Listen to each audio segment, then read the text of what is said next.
Encounter is brought to you by the Broome County Council of Churches, where we connect compassion with needs as we inspire growth with dignity. You'll find us in special places throughout the community. For those who remain hungry, we provide meals. For those who are challenged, we build wheelchair ramps. We comfort those who are ill, minister to those who are confined, and we remain an advocate for change and understanding on behalf of every element of our community. Connect and inspire. Encounter the Broome County Council of Churches. Brothers and sisters, welcome to the Encounter program sponsored by the Broome County Council of Churches. I'm your host, Mark Kimpland, the pastor at the Endwell United Methodist Church, and I hope and pray you had a glorious Christmas and all the best in the new year ahead.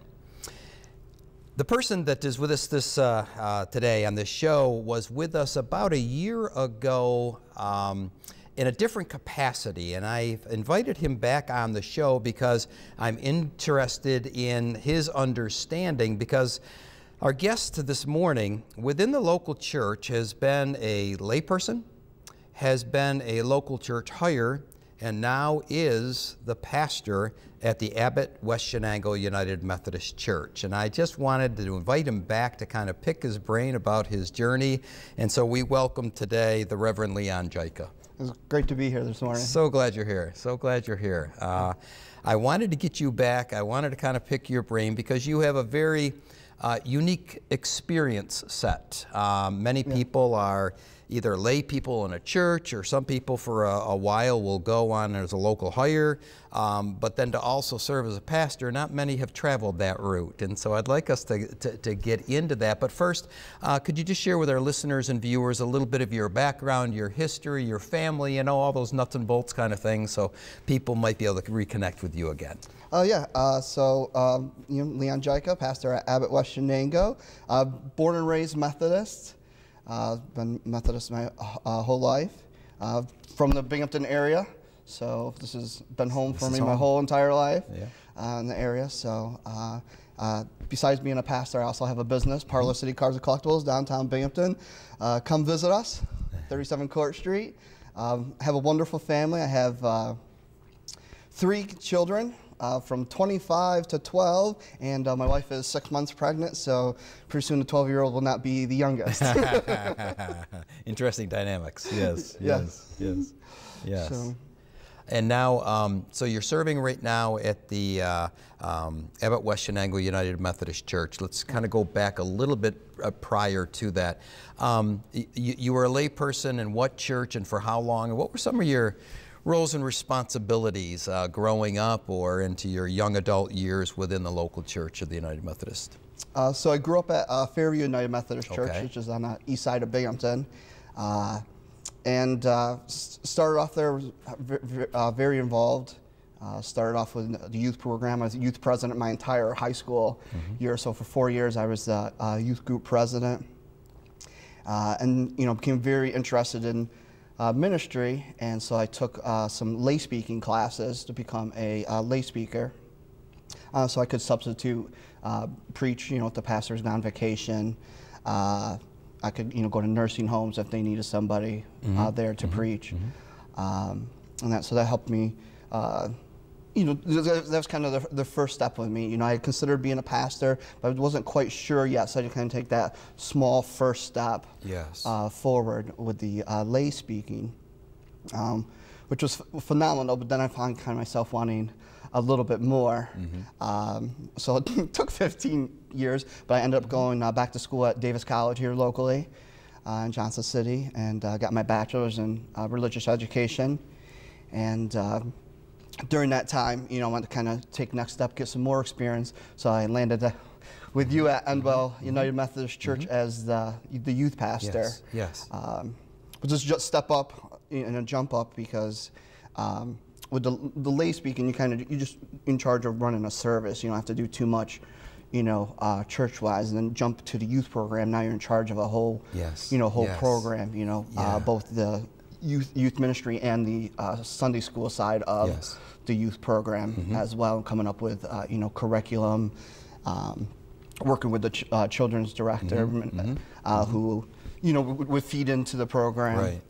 So there's a lot more involved to it, a lot more working with other people Yes. It was just kind of yourself working on a service by yourself to kind of sub. Yeah, that's a good point. You know, so you're really taking that next step and working with others to ensure that your program works. So that was a 15-year process, then you're saying. By the time, let's say you graduated high school and such things and kind of got on your own and such things, it was a 15-year process within the local church as a layperson, taking lay speaking classes and then heading back to Davis College, you're saying. Yep. Okay. What was your perspective back then? Did you, as a layperson, as you're looking at the church and its ministry, and its, did you see strengths and weaknesses at that time within the local church? What was your perspective of the local church, or of the church in general, Big C, if you want to go down that path? I'm always intrigued, being a pastor for eons here, it intrigues me to also get that focus from the laity. So do you remember anything about that 15-year period, about what you saw in the local church, either its strengths or weaknesses or challenges and such things back then?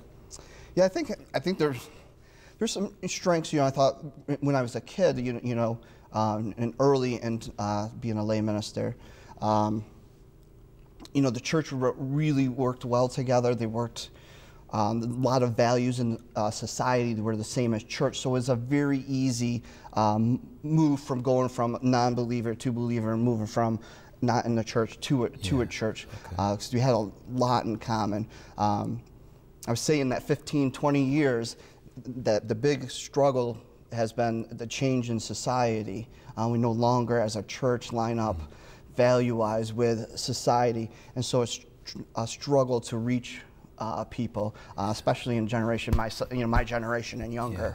Yes. And that. So it's always interesting when people encounter me, you know, tell them I'm a pastor. They're like, "You're too young to be a pastor." They associate a pastor with being much older. Yes, they do. Yes, they do. So you saw that trend happening even 15, 20 years ago, a bit of a disconnect. With the present generation that was there and the generation that was up and coming and such things. Yeah, it was kind of a slow, slow process of the last 15, 20 years. Yes.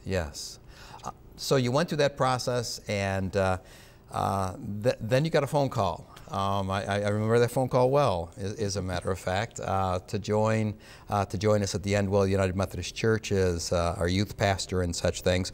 So how did things, you touched on it a little bit, now it's more specialized, it's more, but broader, because there's more spinning plates. It's not putting something together for that hour, that service on Sunday, and saying, all right, I'm done, till the next time I do that.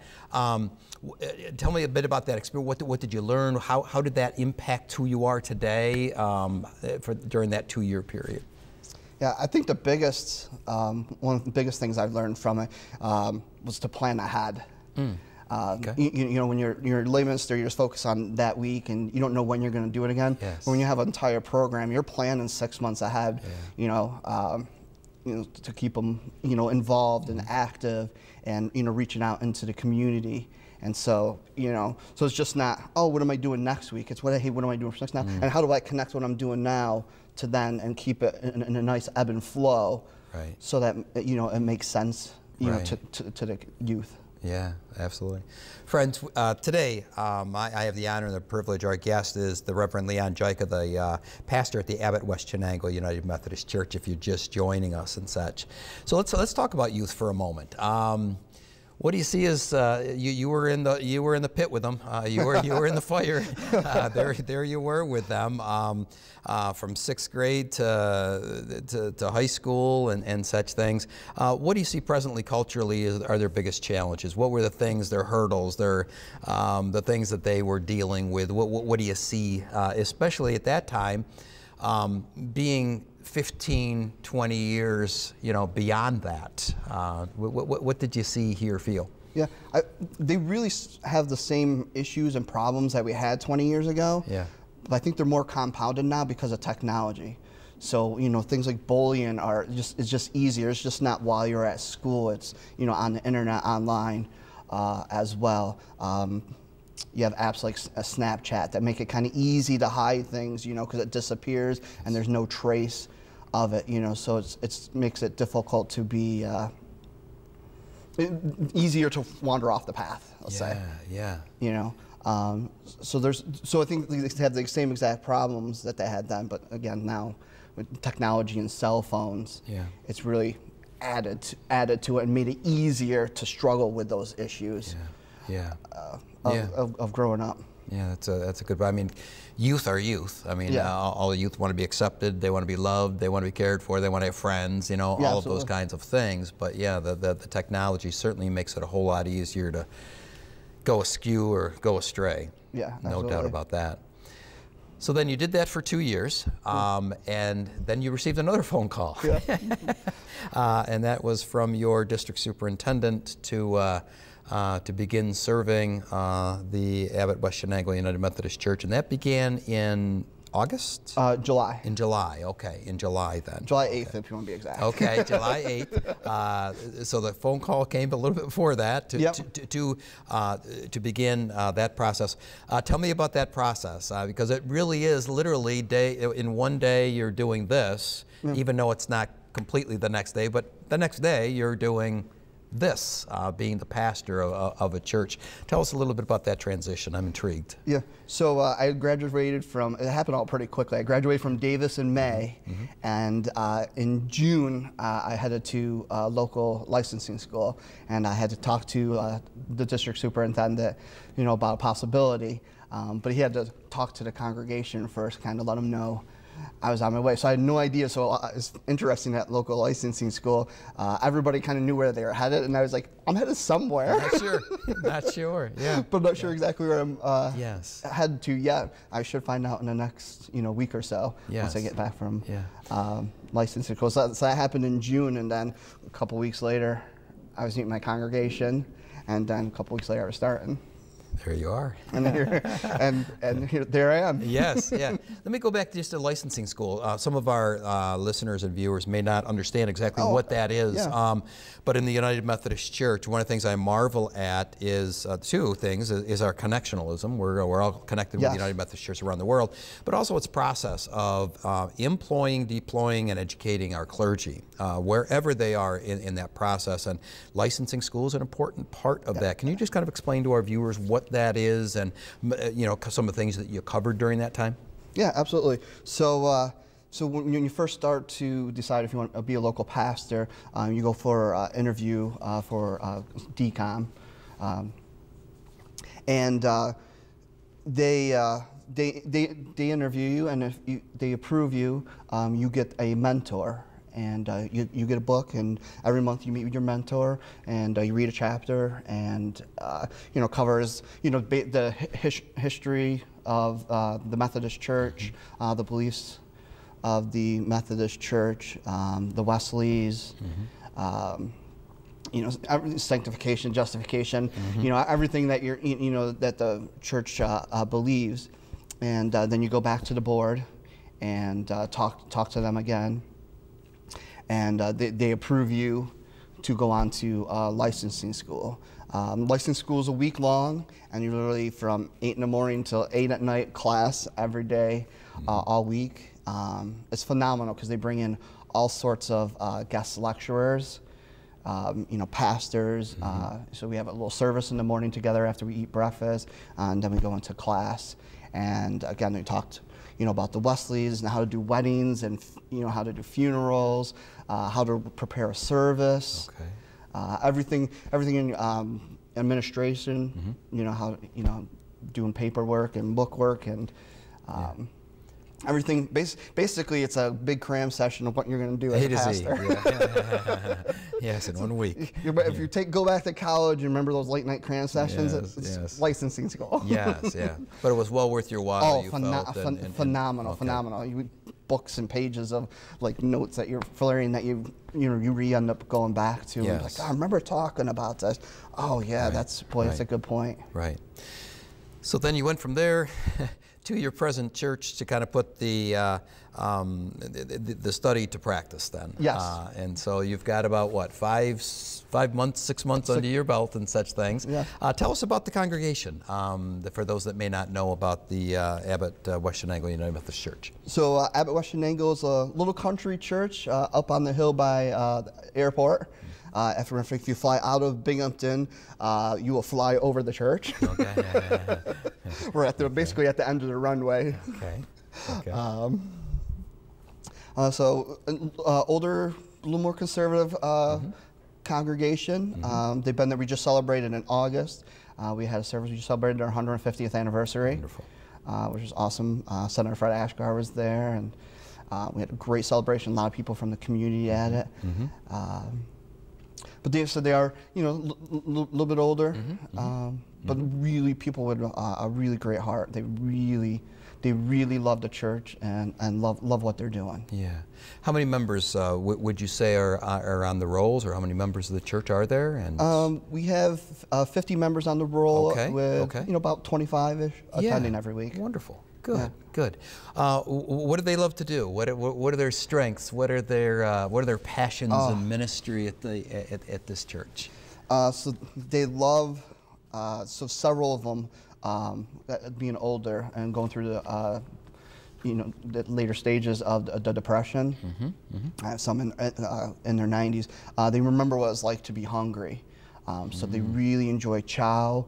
All holidays, Thanksgiving and Christmas coming up, we do food baskets. So we bring in food, make baskets, and deliver them, basically a Thanksgiving meal or a Christmas meal to some local families that might not be able to have a meal. So, you know, buy them turkey, ham, everything that go with it.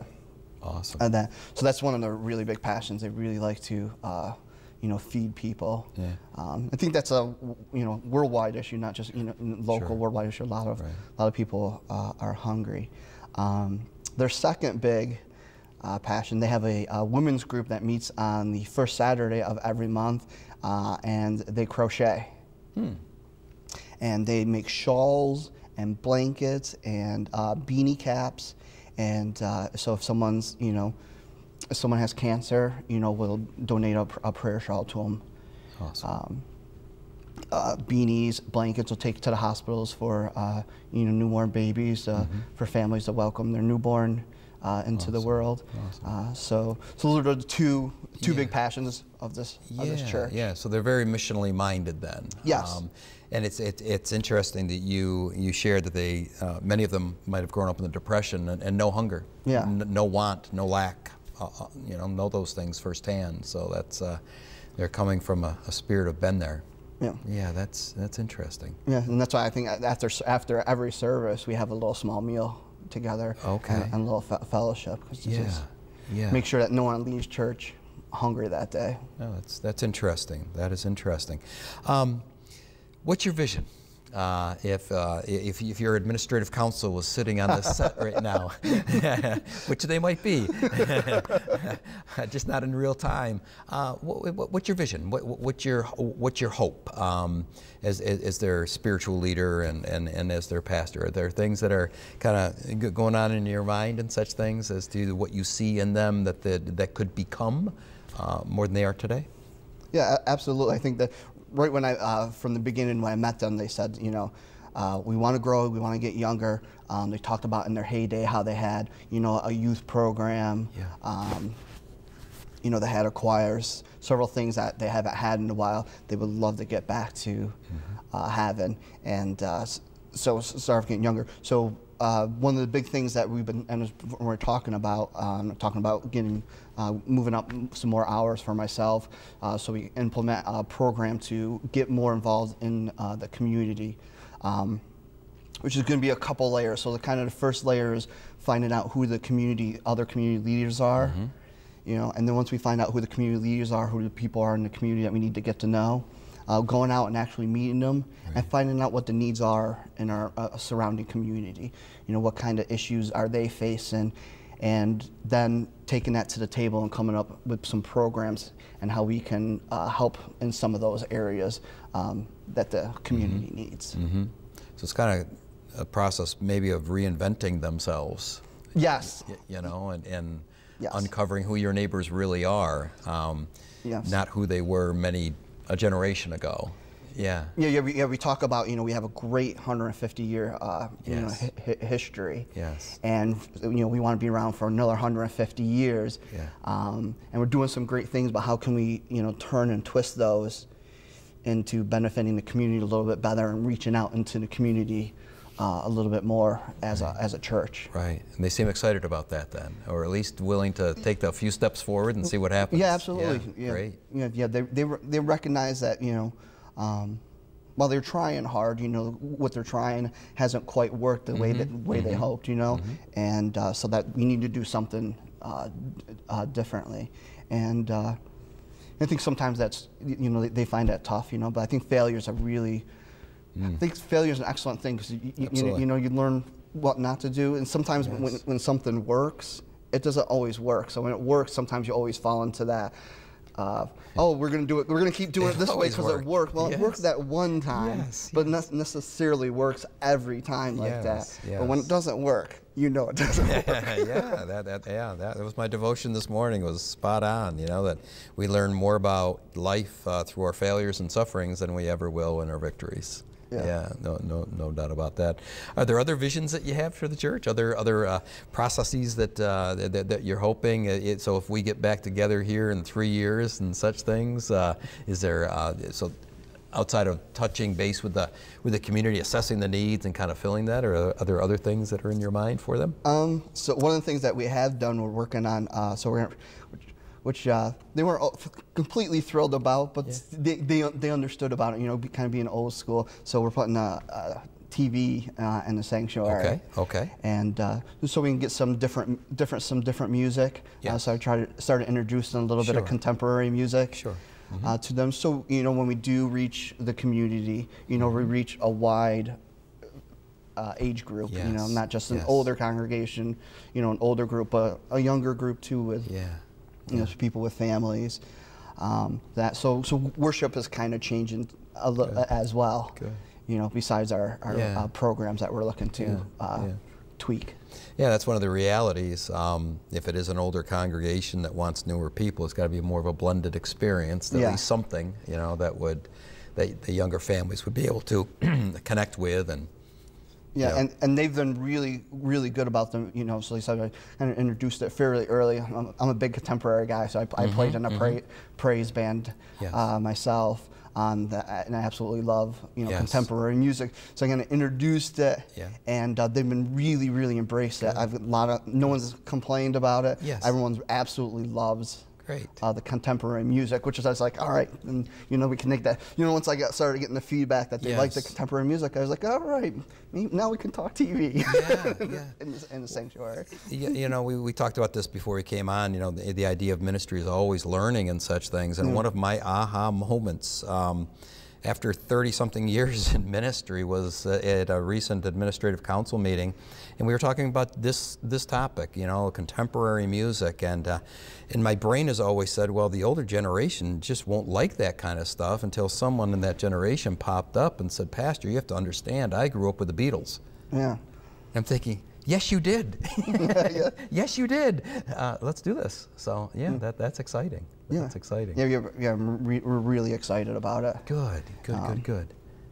And that's interesting about the Beatles. We always talk about that. You know, drums, because people always, you know, the drums are too loud. But it's always a few people that seem to be louder than the majority. And the majority of people love it. But then you always have a few minority that always seem to be a little bit louder. You know, so you just gotta be like, you know. You gotta take that with a bit of grain of salt. You do, and you know, there may be elements of worship that don't speak to everyone, but they'll speak to someone else. And if it doesn't speak to that person, can they just sit still for a few minutes so that other person can get fed? That's how I say. Find your moment, and that's the service that speaks to you. Absolutely. And take that and run with it. You know, because not every moment's going to be. Absolutely. Even for the pastor. Even for the pastor, yes. We have a few minutes left, about 3 minutes or so. What's been your biggest discovery in ministry? What's been, what has surprised you, or maybe not surprised you? I still have a lot to learn. Amazing how much information, how much there is to learn. And even once you learn it, it changes. It does. Midstream. You know, so you think you finally have something down. You're like, I know about this. And you're like, no, apparently I don't know about it. So, you know, so I think one of the things you always have to constantly keep studying, keep learning. keep reading, keep involved with people, talking with people. You know, you'll learn a lot from talking to people. You know, what kind of, you know, community they are, what kind of, you know, what they need, what they want, you know. And my devotional was to talk about listening, you know, a ministry of presence, you know, and I was talking about how great it would be if, as Christians, you know, we were known for listening and that ministry of presence. You know, so some of the negative connotations that we get as, you know-it-alls, for example. You know, if we were listeners, and that was our ministry, and that's what we were known for. Yeah, we can be present, not very present. At the same time. That's that is absolutely crucial. You know, and we were discussing this a little earlier, the idea of continual learning. I mean, that every day there's an aha, every day there's a revelation. I think that I have probably preached on some of the passages within the Bible 20, 25 times in my career. But every time it's different. We're different, the Scripture's not different, but the way that we understand and interpret that is different. And even as pastors, we have that continuing education, because the conference in the church recognizes that we need that continuing education. So you know, course of study, and there's seminars that, you know, we have to do some continuing education every year as pastors. Because the Methodist Church recognized that, you know, to be relational with people, we have to continue learning and changing what we know. Absolutely. In 15 seconds, what's your hope for the big church, the Church Universal? Anything, any wisdom you can share with our folks? What's your hope in 15 seconds? I hope for true love, like agape love of everybody, every man, woman, child, every person in the world, to feel truly loved as Jesus loved us and accepted. Love wins. Love wins. Thank you. You're welcome. Thank you. Our guest, again, has been the Reverend Leon Jicha, the present pastor at the Abbott, West Chenango United Methodist Church. And thank you, Leon, for being here. I really appreciate it. It's been intriguing to see your journey and look forward to seeing where God's going to take you. So thank you so much for being here. Oh, thank you for having me. Absolutely. Absolutely. And friends, I hope all the best, all the blessings that God has in store for you as we take this journey into a brand new year. May it reveal truly the love of Jesus Christ in your life, and have a wonderful day. God